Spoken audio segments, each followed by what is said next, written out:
Hola chicos, voy a impartirle la clase de microbiología y parasitología. En esta ocasión vamos a ver el tema de inmunología, que es siguiendo con nuestro sílabo.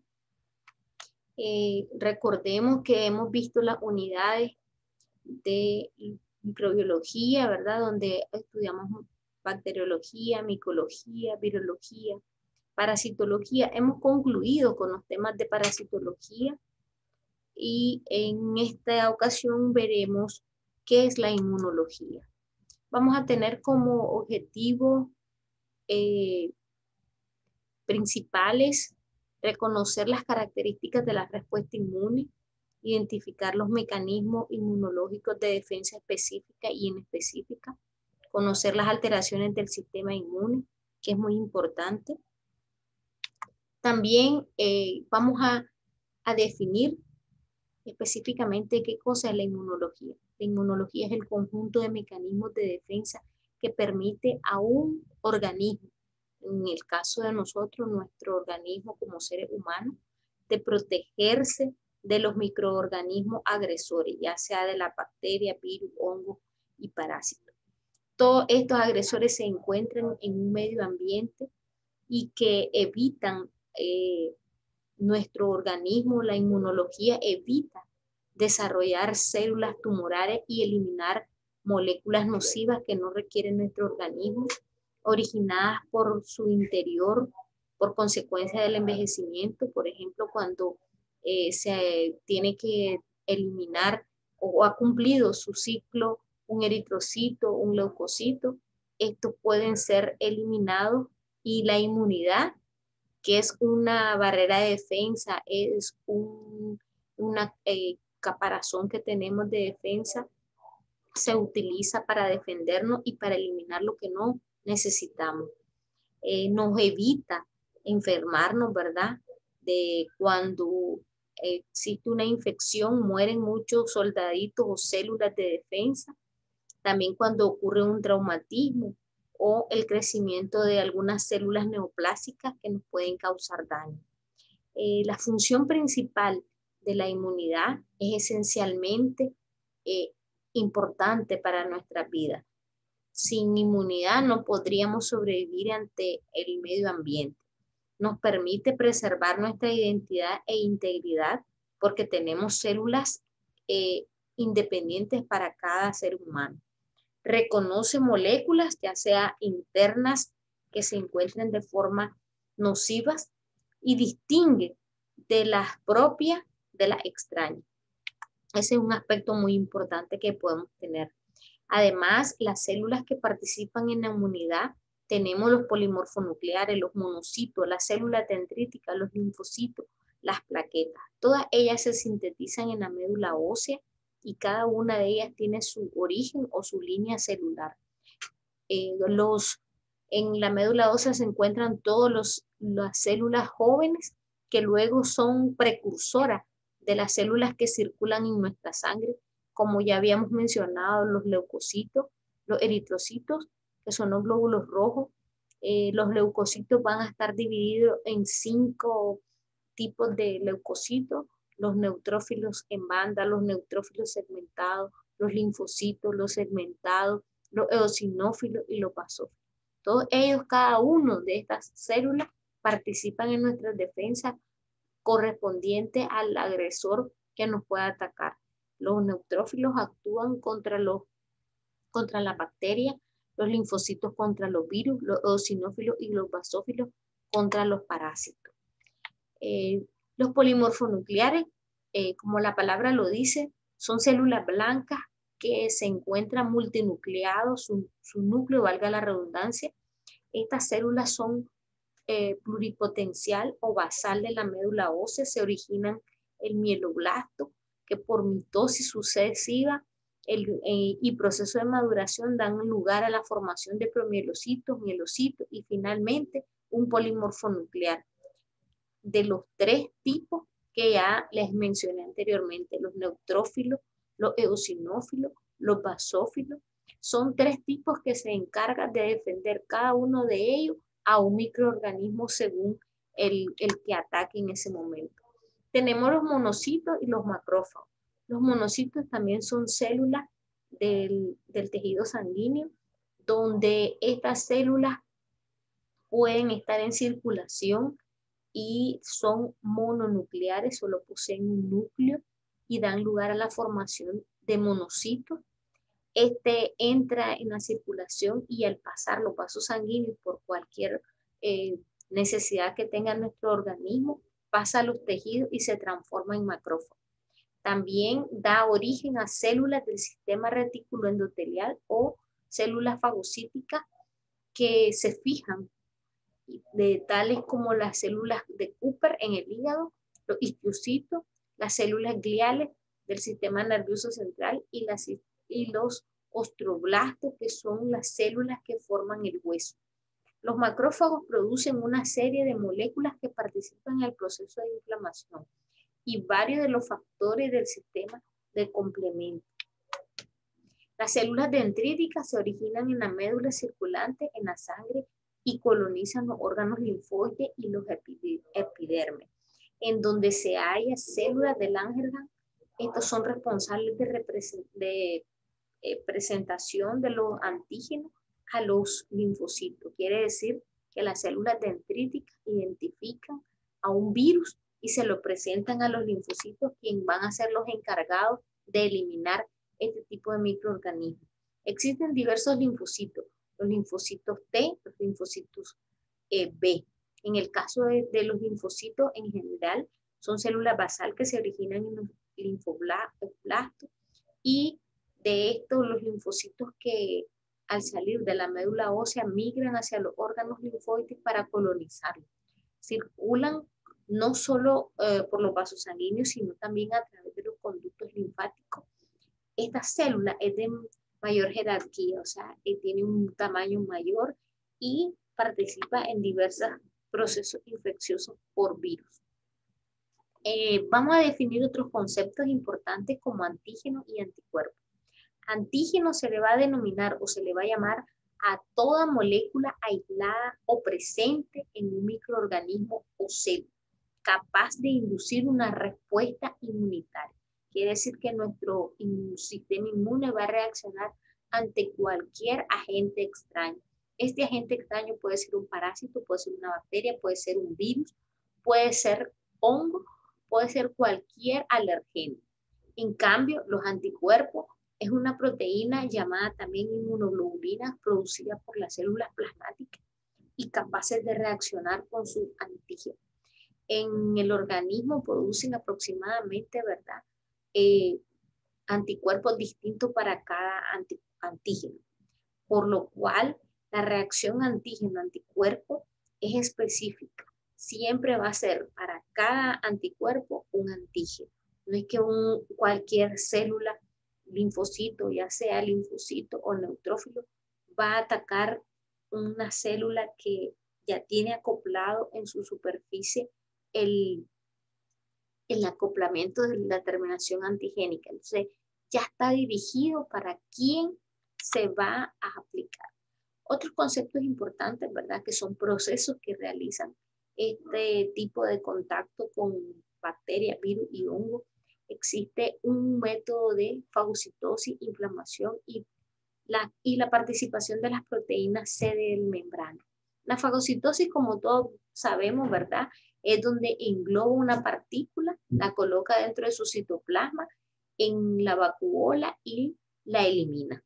Y la inflamación va a ser el conjunto de mecanismos donde los tejidos vivos se detienen contra las moléculas, gérmenes y otros factores físicos, procurando aislarlo, excluirlo o destruirlo y separarlo con los daños ocasionados por los factores del agresor. Entonces, todo lo que ocurre, el movimiento, el paso de una célula a otra, de un medio a otro, y se va provocando una serie de mecanismos que lo llevan a la inflamación. La proteína C reactiva es una proteína, como bien lo dice, empieza a designarse la diferencia en moléculas que actúan como receptores a nivel de membrana y celular. Además de esas células que participan en la inmunología, también tenemos órganos que participan en la respuesta inmune. Tenemos el timo, el vaso, los ganglios linfáticos y estructuras tubulares. Estos son los principales órganos que participan en la maduración de ciertas células una vez que salen de la médula ósea. Se toman en cuenta la función que realizan, hay que tomar en cuenta su función que realizan. Se pueden clasificar en los órganos en primarios y secundarios.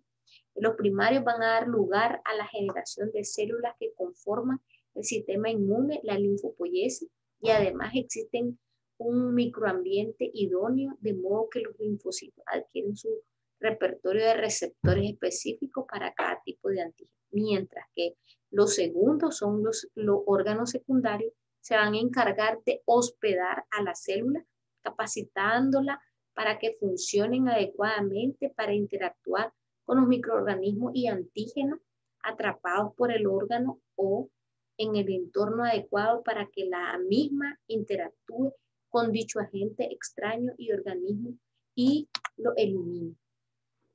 También debemos de hablar de algunos antígenos, que los antígenos se van a clasificar según su origen.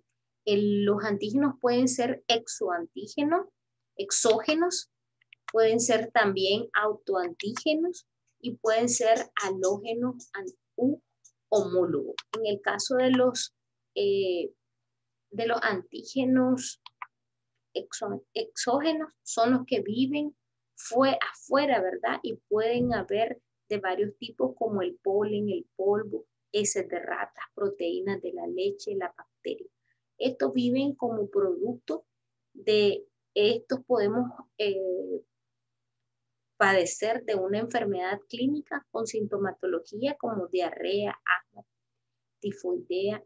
Todos los antígenos xenógenos o heterógenos son aquellos que se encuentran en diferentes especies y animales, incluyendo el hombre. Dentro de estos antígenos se encuentran los antígenos tisulares, establecen también relaciones cruzadas y pueden provocar fiebre reumática o enfermedades que atacan las articulaciones y provocan daños severos en el corazón, ya que se alcanzan el torrente sanguíneo, pueden llegar hasta el corazón y causarle daño. Es una enfermedad considerada como una enfermedad inmune, ¿verdad? Todas las reumatismos, dolores articulares o problemas cardíacos se les puede clasificar como enfermedades autoinmunes o de la inmunidad.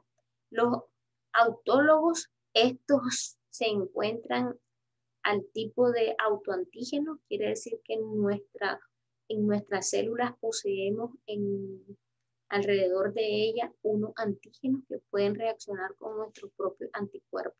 En el caso de la célula LE o los trasplantes, ¿verdad? También en los tipos de enfermedades como anemia hemolítica del recién nacido, transfusiones de sangre y los trasplantes, ¿verdad? También en los antígenos de grupo sanguíneo, donde tenemos en la superficie de los eritrocitos antígeno A y antígeno B.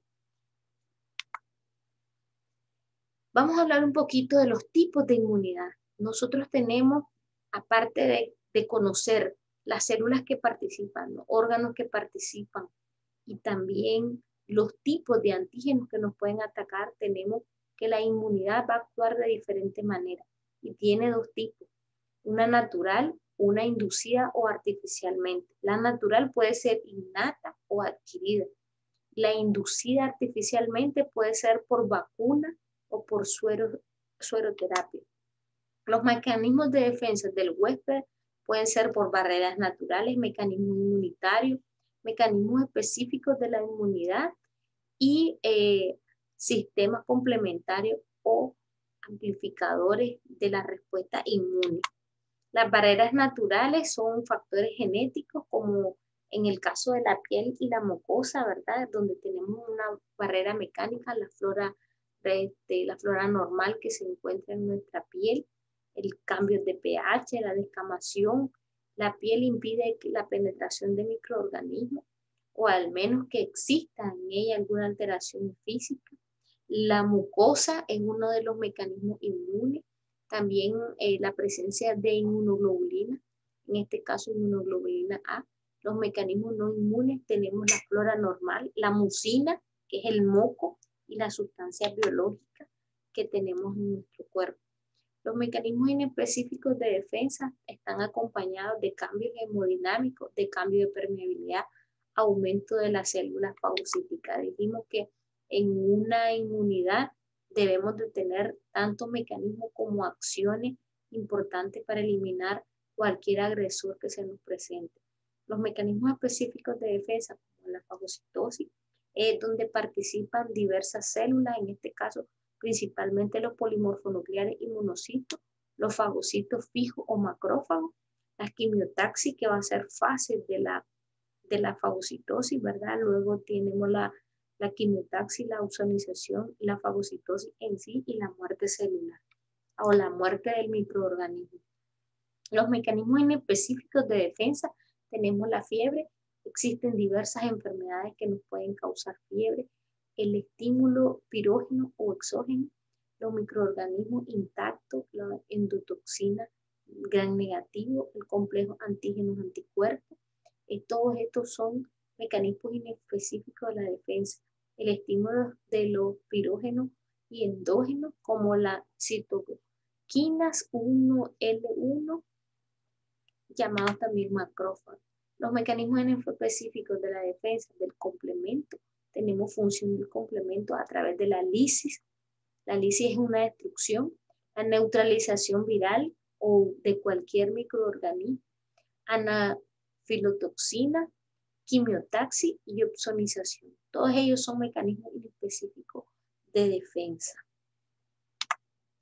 En la respuesta inmune debemos de ver que tenemos respuestas humorales y celulares. Las respuestas inmunológicas o de la inmunidad quiere decir que es la base de esto va a ser que ellos guardan memoria, especificidad y reconocimiento de lo no propio. Quiere decir que si una vez me enfermo de cierta enfermedad, voy a desarrollar anticuerpos para que un nuevo momento que me recontagie, más bien pueda responder ante esa agresión. Creamos anticuerpos de inmunidad para defendernos frente a los microorganismos extracelulares y las toxinas de los diferentes alergenos. En la inmunidad humoral sabemos que participan los anticuerpos y en la inmunidad celular se dice que participan las células linfocitos T que defienden contra patógenos intracelulares como virus. Recordemos que los virus necesitan de una célula para poder desarrollarse, bacterias intracelulares y parásitos intracelulares. Y también tenemos que conocer los diferentes tipos de inmunoglobulinas. Las inmunoglobulinas van a ser proteínas que se fijan en la superficie de cada uno de los anticuerpos o de los leucocitos o células que participan en la inmunidad. Tenemos inmunoglobulina E, inmunoglobulina D, inmunoglobulina A, inmunoglobulina M, inmunoglobulina G. En cada una de ellas tienen sus funciones y especificidades. Primero que este puede ser un monómero, un solo tipo de inmunoglobulina o el tamaño de una sola. Suele ser defenderse contra los alergenos. Se puede encontrar en sustancias, ¿verdad?, de nuestro cuerpo como el moco y pueden provocar o son los responsables de la inflamación, que son los síntomas de alergia. La inmunoglobulina D va a estar, permanece unido a la superficie de los linfocitos B. En cambio, la inmunoglobulina E va a estar provocando histamina en el moco, ¿verdad? La inmunoglobulina D, ya dijimos de que está en la superficie de los linfocitos B, actúan como receptores antigénicos junto a la IgM. La inmunoglobulina IgA, ella actúa como defensa de la superficie externa del microorganismo y no fija complemento. La inmunoglobulina M Es la primera en aparecer en la respuesta humorales y actúa también como receptores de membrana del linfocito B y también aglutinante en la hemoglutinina A y B. En los citolíticos fija el complemento. Inmunoglobulina G es la más abundante, se forma después de la IgM, persiste después de la desaparición todavía. Si nosotros nos da una enfermedad como la toxoplasmosis, podemos desarrollar inmunoglobulina G y inmunoglobulina M. Una vez que pasa el periodo de enfermedad, se queda todavía en circulación hasta desaparecer totalmente. Es la única inmunoglobulina que atraviesa la placenta por su tamaño y su forma. Fija el complemento, oxoniza microbios y patógenos. Y por último vamos a hablar de las hipersensibilidades que desarrolla nuestro sistema inmune, que lo vamos a abordar el día viernes en la videoconferencia. Primero debemos de saber que las hipersensibilidades se dividen en 4: inmediata, mediada por anticuerpos, mediada por inmunocomplejo y mediada por células T. Tenemos hipersensibilidad 1, 2, 3 y 4. Las dos primeras son mediadas por anticuerpos y la última por células. Y ahí vamos a hablar pues, de cada una de ellas.